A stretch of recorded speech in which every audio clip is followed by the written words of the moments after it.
Ini biodata saya ya, nanti ini dibagikan kepada Ibu dan Bapak, tidak usah saya bacakan lagi ya. Saya lulusan IPB, Institut Fleksibel banget, Institut Pertanian. Bagian di antara saya menganggap seperti dunia lain gitu, setengah-setengah goib gitu, apa benar apa enggak, apa saya bisa atau tidak ya.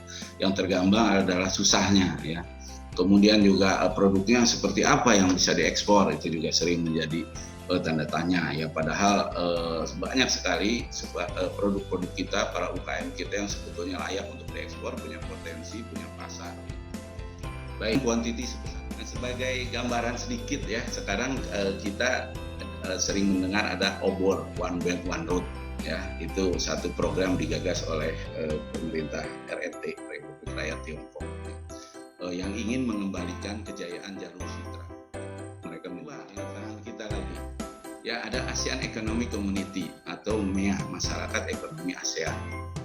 Nah, diantaranya atau kalau kita sebut MEA itu ada 5 hal ya, yaitu arus bebas barang, arus bebas jasa, arus bebas tenaga kerja terampil, ada juga ekspor ya. Yang menjadi acuan adalah Peraturan Menteri Perdagangan nomor 13 tahun 2012 tentang ketentuan umum di bidang ekspor. Di situ disebut ekspor adalah kegiatan mengeluarkan barang dari daerah. Apa itu daerah? Kemudian siapa yang boleh jadi eksportir ya? Berdasar Peraturan Menteri Perdagangan tersebut ya, eksportir bisa perorangan. Misalnya pengiriman ekspor dan usaha juga. Gimana cara ngirimnya, itu kan jaraknya jauh. Intinya kalau kita mengirim barang ke luar negeri atau dengan untuk tujuan ekspor ada 4 cara. Plus satu ini.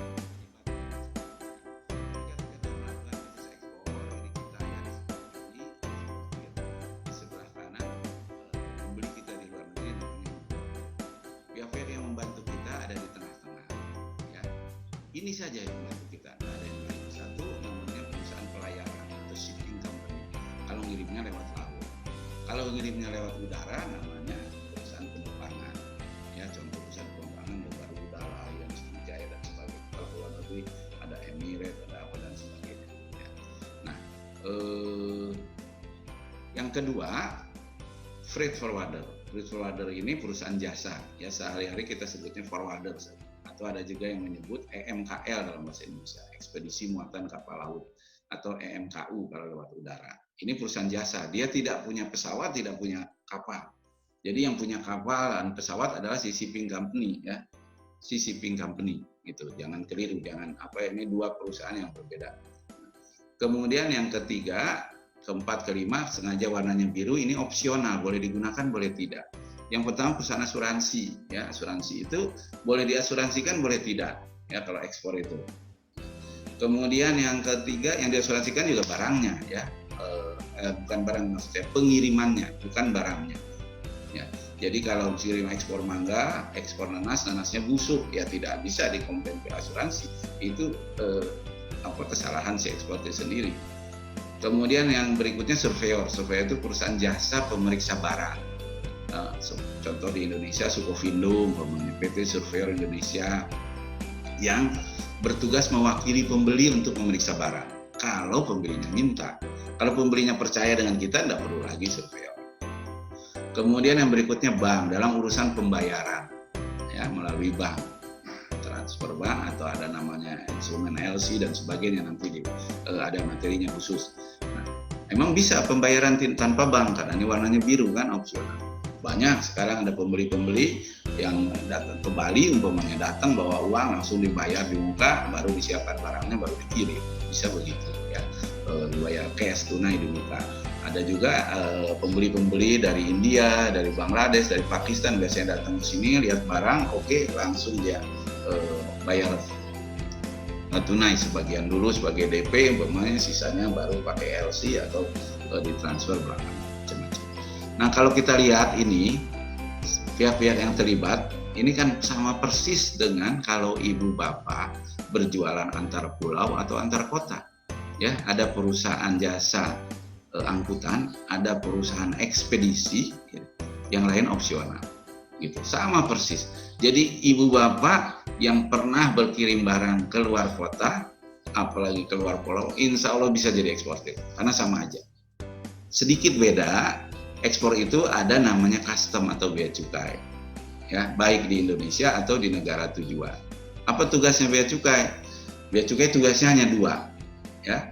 Satu, memastikan barang yang diekspor itu adalah barang yang apakah dia barang bebas, apa barang dibatasi, atau barang dilarang. Kalau barang dilarang, dia tangkap, nggak boleh diekspor. Barang dibatasi, ada nggak dokumen pendukung? Karena ini dibatasi oleh pemerintah, hanya boleh diekspor dengan syarat begini-begini. Nah, boleh. Ya. Kemudian kalau barang bebas tidak ada masalah. Mau ekspor, mau dagang antar kota sama aja kalau barang bebas. Ya, tidak perlu ada apa-apa, tapi tetap diperiksa oleh bea cukai. Kemudian yang kedua, memastikan apakah eksportir sudah membayar bea keluar. Ya, jadi ekspor itu tidak ada pajaknya. Tidak ada namanya pajak ekspor, nggak ada. Ya, bahkan ibu bapak, kalau yang jualan di lokal, ibu bapak PKP, perusahaan kena pajak, jualan di lokal kan kena PPN 10%. Untuk ekspor PPN-nya 0%, tidak kena PPN produk yang diekspor itu. Ya, tidak menarik PPN dari pembeli. Ya, bahkan tidak ada PPN. Pajak yang lain adalah pajak penghasilan, sama saja untuk perusahaan perusahaan yang punya toko, perusahaan yang punya pabrik, perusahaan jasa dan sebagainya, sama saja. Jadi, yang ada di dalam ekspor namanya bea keluar. Bea keluar itu karena produknya. Itu pun hanya beberapa produk saja. Ya, tidak banyak produknya, 5 kelompok produk, nanti itu akan dipelajari. Ya, itu tugas bea cukai. Jadi kalau produk kita produk bebas, kemudian tidak kena bea keluar, ada atau tidak ada bea cukai, tidak ada masalah. Kalaupun kena bea keluar, ya bayar aja bea keluar. Bayarnya bukan ke bea cukai, bayarnya juga ke bank. Ya, bayarnya ke bank, bukti pembayarannya yang nanti ditunjukkan. Wah, tapi Pak, nanti bagaimana berhubungan sama bea cukai kan? Banyak orang yang tidak mau jadi eksportir gara-gara takut sama bea cukai. Saya ekspor dari tahun 1990, pergi ke kantor bea cukai baru 1 kali. Itu pun mengantar peserta pelatihan. Ya, karena pelatihan di PPI ada yang hari terakhirnya berhubungan ke bea cukai. Saya ikut.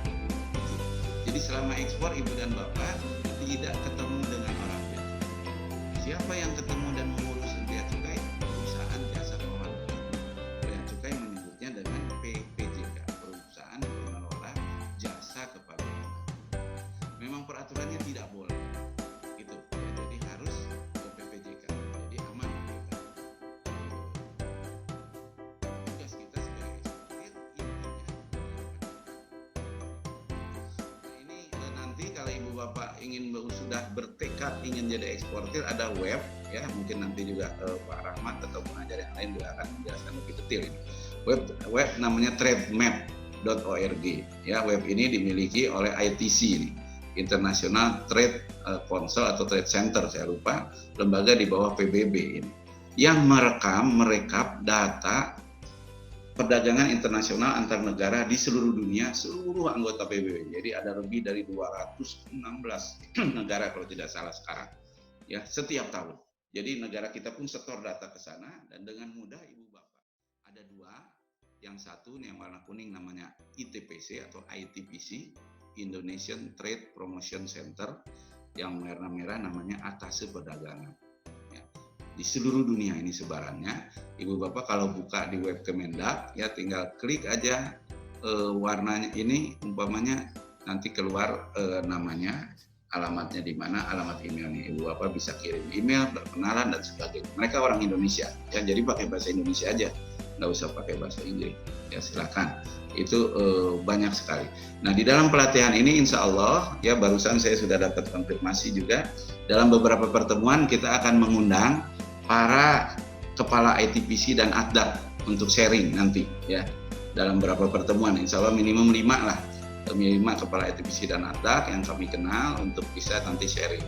Nanti sudah confirm barusan dari Atase Perdagangan di Taiwan, di Taipei, ya, pada hari Rabu tanggal 20 Mei nanti beliau, ya, nanti kita undang juga berganti-ganti untuk memberikan gambaran tentang pasar di negara tempat kita bertugas, dan ibu bapak nanti bisa berkenalan langsung, bisa langsung bercerita tentang